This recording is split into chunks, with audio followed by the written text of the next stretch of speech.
Greetings, this is Kevin Jefferson, founder of the Forex Fam and followmytrades.com here on a Thursday, March 17th, and I'm grateful to be with you guys. And I just wanted to, I'm not going to stay long, I just wanted to recap a couple thoughts that I had this week. And it's really funny how a lot of themes that are essentially truths in life, how they just kind of, they stick out to you and you don't have to really deal with it, from a standpoint of, I'm going to do something real quick, see what I can do here. I've never done this before. Always trying something new. Text FM trades. FM trades 2474747. That's not right. 74747. There we go. Boom. Post. All right. Excellent. So now there'll be a way to post it. So anyway, what I was thinking about yesterday, I was listening to something and it made me think about what I've been speaking about a lot, which has been belief. And the interview I was listening to on NPR was talking about this author of the book, and they were talking about the movie called The Truman Show. So I don't know how many of you have seen the movie The Truman Show. It's a pretty old movie with John Kerry in it, and the premise essentially of the movie is that he's born and he becomes the center, basically the star of this reality show. Now the thing about the reality show is that he believes that he's living his real life, and everybody around him, his wife, his friends, his children, everybody in his life are actors, and they're just playing a part in this reality show called his life.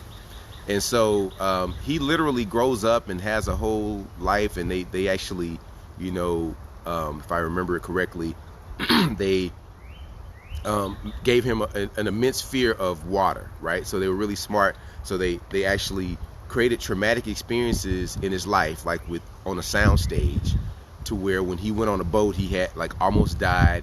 And so that was their way of getting him not to want to travel, travel at least overseas, because, that way his deathly fear of water, his deathly fear of, dying by way of drowning would prevent him from doing that. So he had already established belief he established a belief already upon a false premise.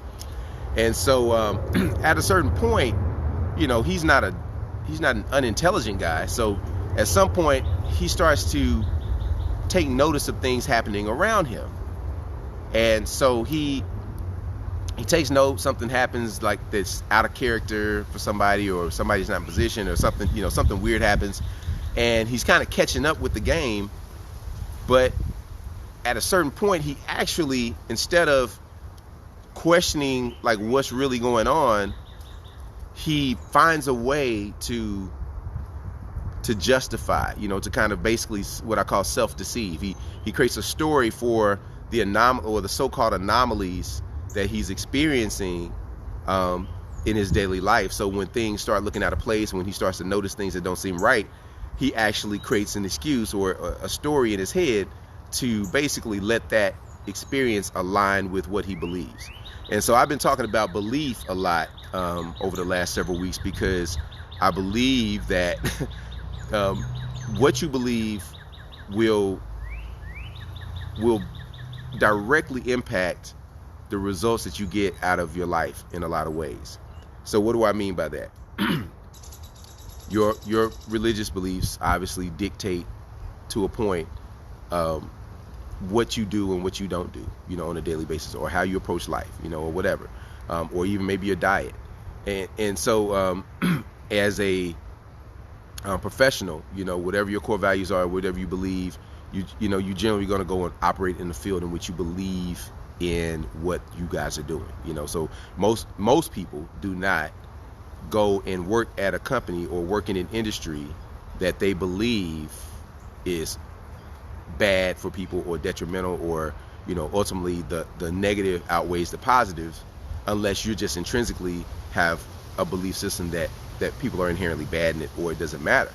And so whatever it is, whatever you believe, you create the life that aligns with that belief system, because beliefs are very, they're reinforced on a regular basis, and they align with a lot of things that we may want to happen. So you know, they're reinforced, and then as you get new information, if that new information doesn't align with what you've chosen to reinforce as your belief system, or what your belief is about a certain subject, or it could be about anything, if you get conflicting data, chances are you're going to self-deceive and try to throw that out there as a one-off, or you will try to make an excuse, or you'll explain it away, or you will just flat out deny it. You know, we've seen that where people just deny truth.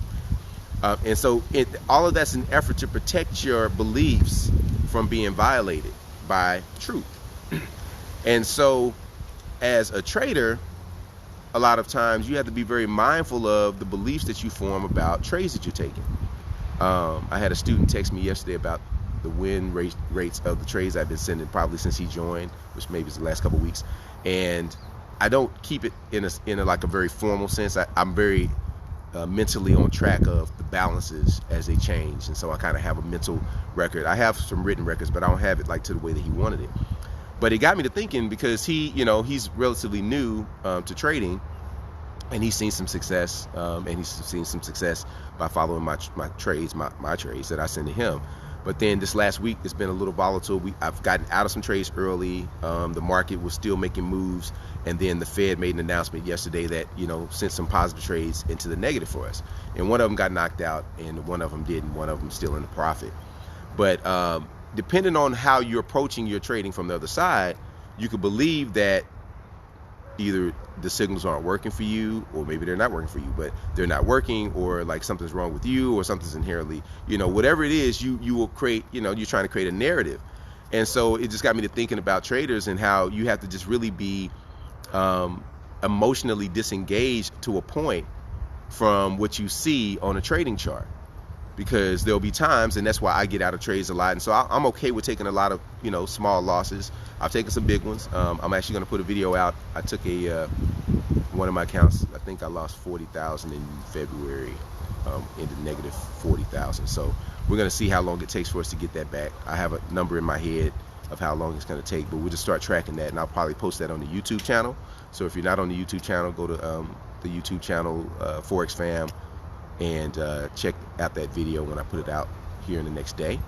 But so I don't allow myself as a trader to emotionally connect to a belief, especially if, when I've analyzed the currency pair and it seems almost undeniable that what I see is true, that's when I doubt myself the most, or I check myself the most.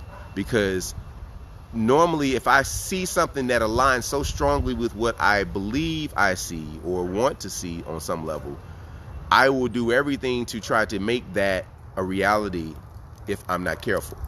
And so, case in point, there was a trade on the British pound and the US dollar.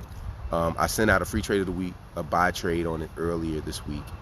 The trade expired, and so, you know, I have a system in my trading course that I teach you how to manage trades from a time-based standpoint as well, because trades, you know, generally have expiration dates, you know, and so if a trade hasn't done a certain thing in a certain amount of time, then it is normally safe, even if you're slightly in the negative, it's safe to just alleviate, clip the trade, back up, take a breath, and then be emotionally disconnected from what you're analyzing. Because the longer that trade is on, the more emotionally connected you get to it, because you want to win, and then you allow a trade to stay longer than you need it to. I've done it myself, so I know it's real. And so you have to be mindful of your beliefs and what you choose to create as your narrative, because what I can do and what you can do, and I'm going to talk about finance in general, what you can do is ultimately put yourself on the path of self-deception, to where you believe that whatever process you follow to get to your outcome as a trader, so, you know, you've analyzed it, and certain things say this, that, or the other, you take a trade based on what you believe to be true at that moment. But what happens is, in trading, which is another reason why you can't just sit in front of your computer screen or look at your phone all day, and you shouldn't, by the way, is you can see the market a different way. If you sit there long enough, you'll see the market do a lot of stuff. And the market will freak you out and make you get out of trades that you should stay in, and make you stay in trades that you should get out of, and all of that, because you're getting new information continually, but you're lining that information up against the trade that you made and are starting to form a belief around. And so the longer that trade stays on, the firmer your belief and it doesn't get knocked out. So like, let's say you're in the trade, it's either in profit or slightly in the negative. It doesn't really matter which direction it's going. You will tend to stick with that trade longer, the longer you stay in that trade, because you believe that it's going to play out in your favor. So if a trade is going negative, a lot of traders, get their ego in the way, and so they will let a trade get stopped out before they will actually physically stop themselves out of a trade. Because if a trade is on and it hasn't been stopped out, then the trade must be good, right? And so you tie yourself to a belief that allows you to deceive yourself that new information is not as valid as the information that you came to the table with. And so how does this apply to regular life? In finance, as it relates to your personal finances, you can make decisions with your money about what you need and what you don't need. You can make decisions about where you are financially, because you haven't lost your job, or you've been at a place for so long, or you don't have any emergencies or crises happening. You can believe that you may be financially better off than you really are. You can just you can be living off of credit and believe that you're living above, within your means, or living a great life because you haven't had any hiccups. But all of those things, if you don't really dig down to like the root of like auditing your life, auditing your finances, auditing how you do and how you make decisions, and really questioning, even maybe with an accountability partner or your spouse, or your whatever, really having real conversations about how they perceive that you handle finance, and then even how you perceive that you handle finance, because sometimes what you see is very different than what other people see. And so I'm concerned that there are a lot of people right now who are going to get another stimulus check, and some are not, and I worry about them too sometimes, and they're going to believe that they're better off than they are, or they're going to believe that there's nothing out there beyond what they're doing that can get them the income above where they are in their life. So I've got an extra $1,400. I don't know if trading will work.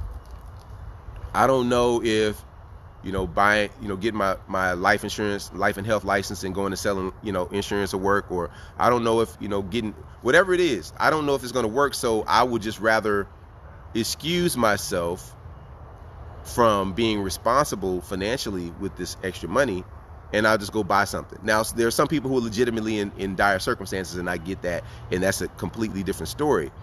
But ultimately, you've got to believe that if you're struggling financially, there's something in your narrative that can be that can be shifted, right? And so it's either a narrative of what you're telling yourself, so it doesn't really matter so much in that case how much you're making, but it's about what you're telling yourself about money, or what you're telling yourself about your ability to get more money. Because there are a lot of people who really want money, but they just can't seem to get themselves in order to get it. And those are the beliefs that are limiting, those self-deceiving beliefs that are limiting people from actually expanding and achieving the income that they want. And so you say, I hear you, but I know people who talk about getting money all the time, and they understand that they're not doing great, and they understand that they could be doing more, and that's great. That's wonderful. You can say and express a lot of things, but your habits and the way that you behave and the way that you handle your money and the way when you get a windfall, how you handle that when you have excess, it speaks more to your beliefs about money than what you say. And so you can be deceiving yourself into believing that you really want more for your life, or that you're trying to do more, but you're not eliminating your credit card debt.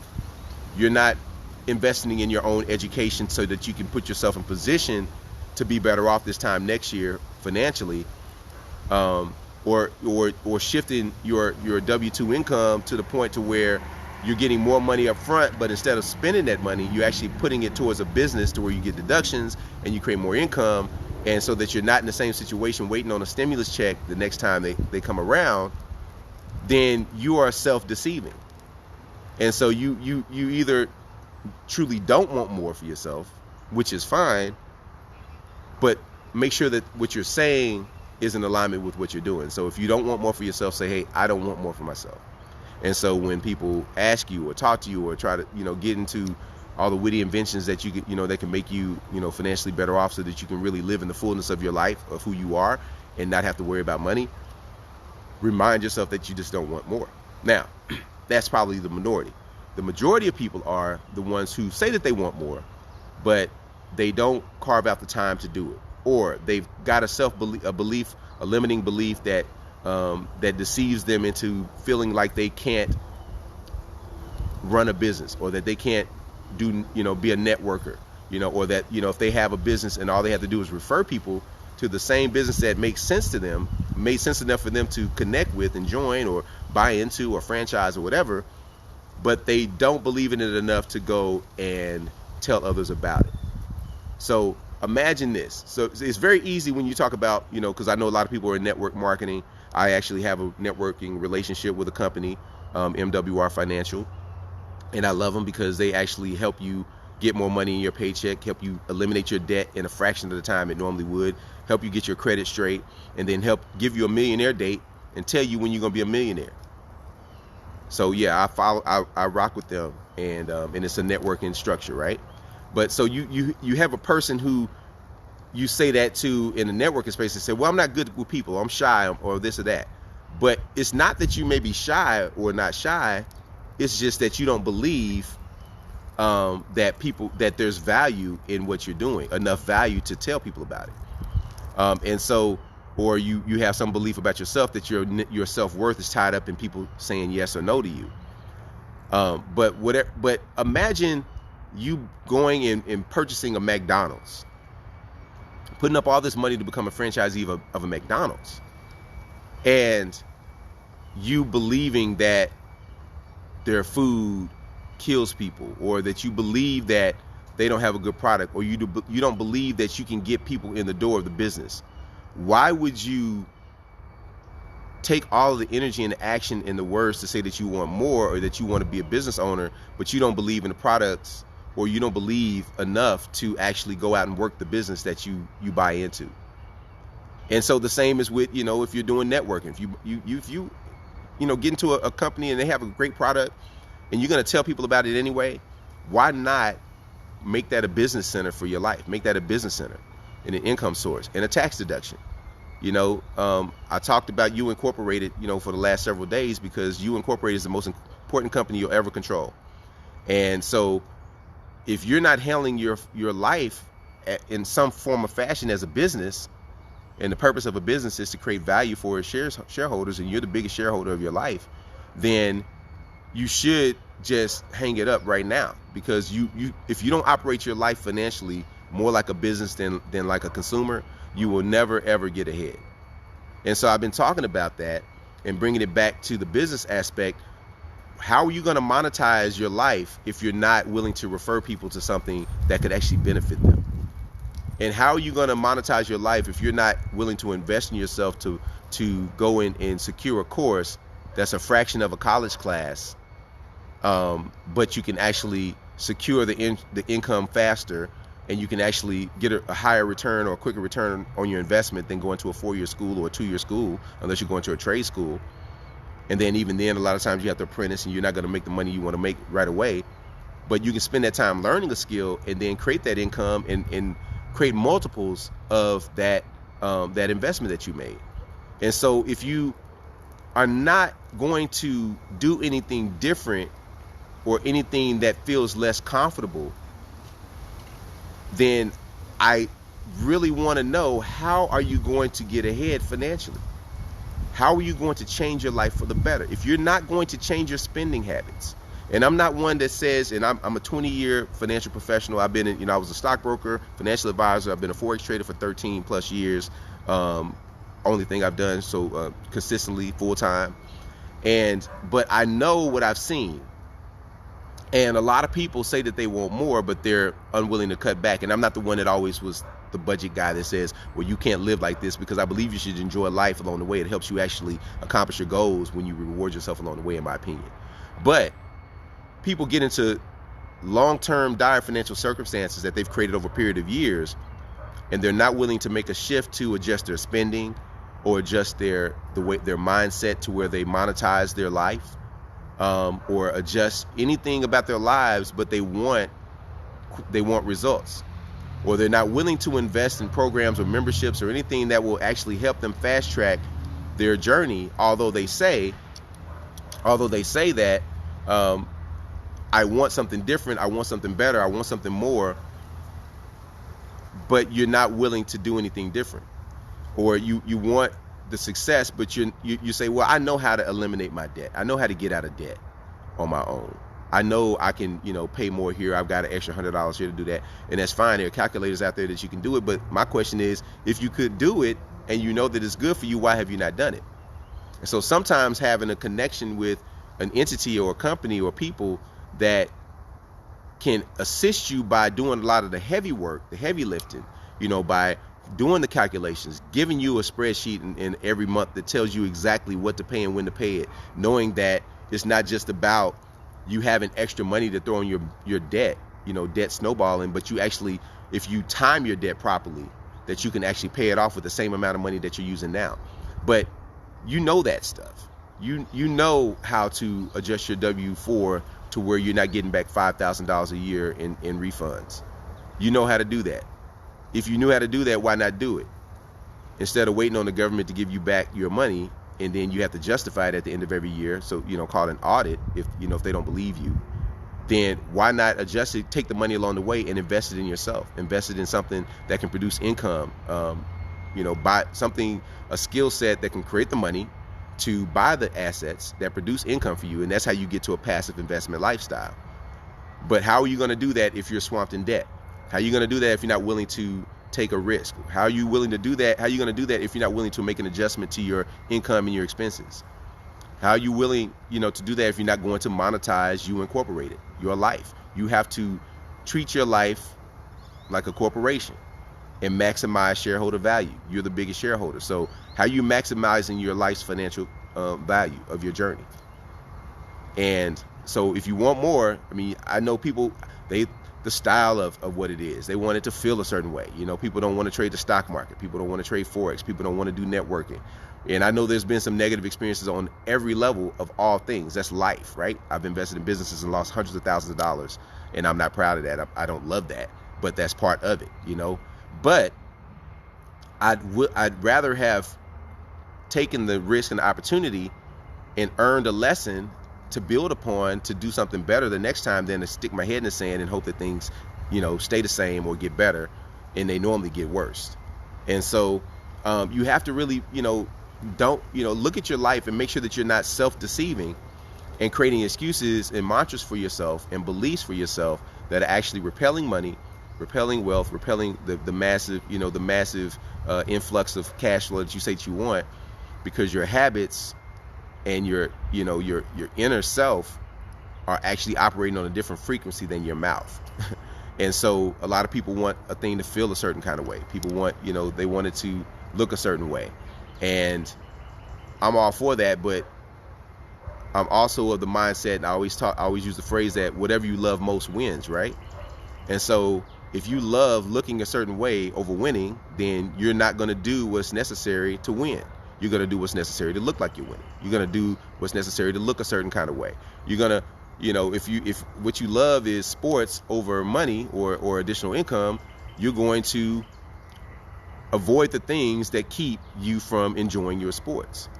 That's the essence of when you self-deceive. You say you want a thing, but you create the excuses of why you're not doing it because it doesn't look the way that you want it to look.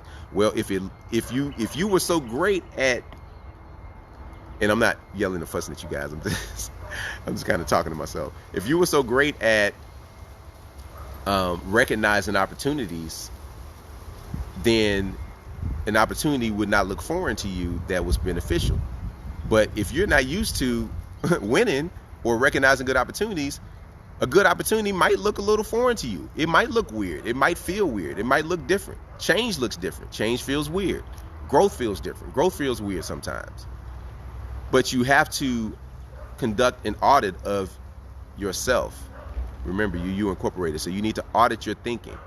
Get with somebody that you trust and love and care about, and have them, ask you how, or tell you how they perceive you to handle certain areas of your life, whether it's finances or relational, whatever it is that you care to change or shift or expand. Have them assist you by giving an assessment of how they perceive the way that you handle things. So financially, how do they see you are with money? How do they see you are with saving? How do they see you are with investing? How do they see you with taking new opportunities or evaluating them? And then assess yourself and see how you see that you are, and then compare the two and see where there may be some opportunities for improvement. And so that's how you audit your thinking, to say, okay, I know that I say these things, and I know that I say I want more. I know that I say that I want certain outcomes for my life.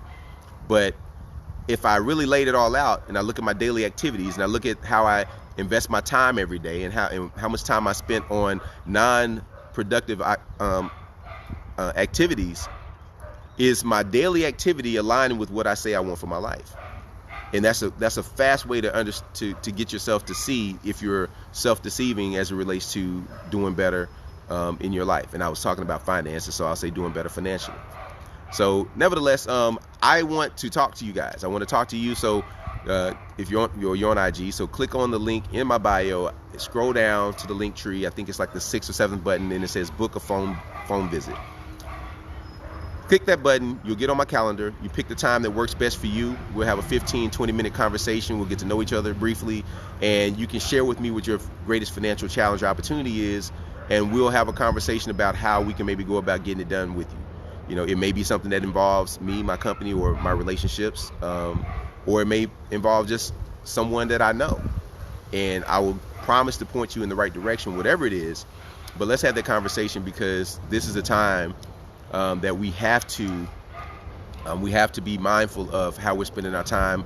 We have to be mindful of how we're earning and how we're expanding our income, how we're creating income, how we're getting income, how we're letting our income go to work for us. Because as we see, we're in a world to where it's getting faster and faster, and more opportunities are creating themselves. But my dad always told me, he said something to the effect of, if you can't afford it, it's not a sale, right? So how you gonna get in position to afford these opportunities that are coming down the pipe? And even some of the opportunities that are older opportunities, real estate investment, multifamily, vending machines. There's a lot of things out there that can create income for you, but how are you positioning yourself to learn more, to get educated, and to invest your time so that you can, this time next year, have assets producing for you? Or, you start by getting out of debt, because most people, they could use more money, but they could actually use more of the money that they're already creating and earning every day by conducting the proper analysis on their finances, and letting people help them get out of debt, and letting people help them get more income without adding a job, without selling anything, without slaving away more hours a day. There are ways to do that. So book a phone visit with me. Get on the phone with me. Let's chat. Let's talk about, have a confidential conversation about, whatever it is that you see as your biggest financial challenge or biggest financial opportunity, and I'll do everything in my power to get you pointed in the right direction. So I think that was it. Don't self-deceive. Don't create beliefs that you have to fight tooth and nail to deconstruct when you get informed with new information. That's the worst thing you can do to yourself, and it retards your growth. So this is Kevin Jefferson, founder of the Forex Fan. Follow mytrades.com. We got a 85% off on the lifetime membership. I think it's like $297 right now. Become a lifetime member. Join me with the $1 Million Blueprint. And let's make $1 million in the next time that it takes people to pay off a car. All right, talk to you soon.